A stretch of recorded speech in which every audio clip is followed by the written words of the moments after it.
welcome to episode 27 of the Bakewell Diaries. Today I'm going to be making Welsh cakes. I've literally today just come back from Cardiff from a visit there. I did a story writing workshop with some children in a local school, all to do with my 2 books that I've written, and that was a lot of fun. And because I had Welsh cakes then, I thought wouldn't it be quite nice to actually make some Welsh cakes today. So that's what I'm going to be doing. Okay, so I'll go and get everything ready and I'll see you in a minute.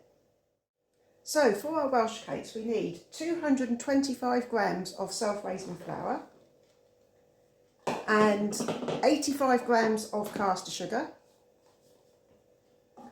and then we've got 110 grams of butter. And what we do is we just rub the butter into the flour and the sugar. If it's at room temperature, so it's soft, it'll rub in quite easily. Doesn't take very long.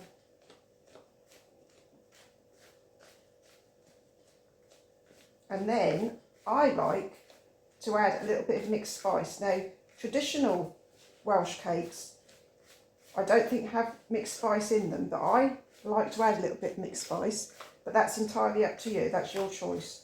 I only add a little bit just to give it a flavour, because I just like the taste of mixed spice in mine. So I'm going to add half a teaspoon of mixed spice.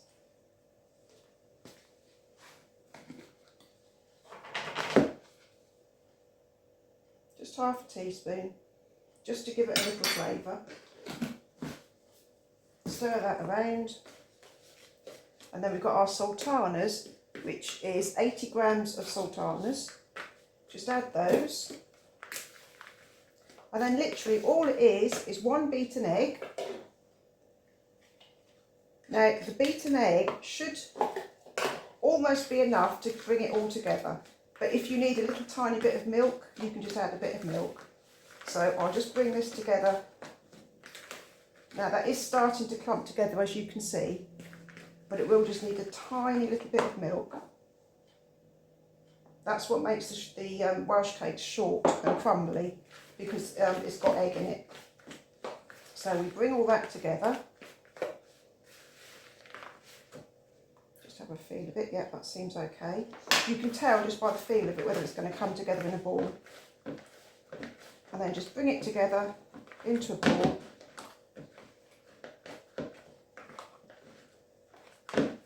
Like that. And then we just roll them out. Now you need to roll them fairly thick, because if they're too thin, they won't be so crumbly. So I'm just going to let me just wash my hands.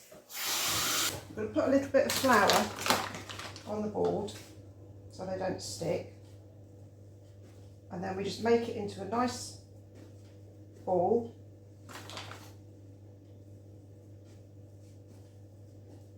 And then roll it out. Now, as I said, it's quite a short mixture, so it can tend to break a little bit, so just be careful with it. Just do it very gently.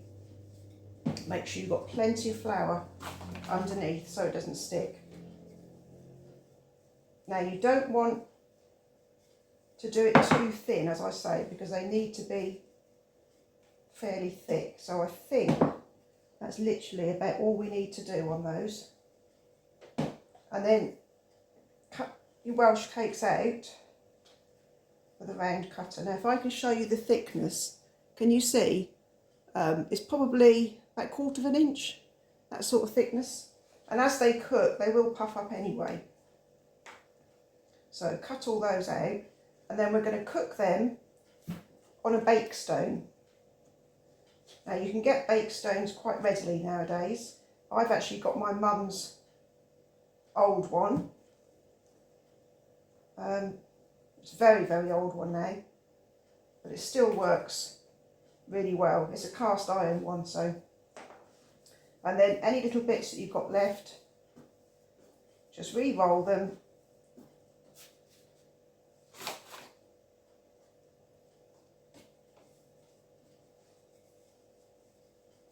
As I say, not too thin. And then cut the rest of them out. So there they are, all ready for cooking, and I'll take them over to the bake stone and get them cooked and show you. So I've got the bake stone nice and hot. So just use a fish slice or something just to put them on. And you have to watch them really carefully because they do cook quite quickly. So you probably want about 4 minutes. I tend not to put them in the middle bit because that gets quite hot, the middle bit. So we'll just let those go. And then what I'll do is I'll get these cooked and then I'll show you them all cooked. Hello and welcome back. So I've cooked the Welsh cakes, and that's the colour you need to be looking for. Lovely golden brown like that. So what you need to do, when you do your bake stone, don't have it too high, because if it's too high they'll burn quickly on the outside, they won't cook in the middle. So you need it on a very, very low heat. You've got to be patient with it so that they cook right the way through to the middle. Okay, so that's your Welsh cakes, enjoy those. What I've done is I've put a few snaps together of my time in Wales to follow on from the video. Okay, the other thing you can do, you can actually roll these in caster sugar. In Wales they actually roll them in caster sugar, but I'm trying to watch my figure a little bit so I don't put caster sugar on them, but you're more than welcome to. Just roll them in caster sugar, that's the traditional way to do them. Okay, so for now, enjoy the video that follows with some of the pictures and things that I got up to at Wales, and you'll see me doing my workshop with the children as well. So enjoy your Welsh cakes, and I'll see you again next week. Take care for now, bye.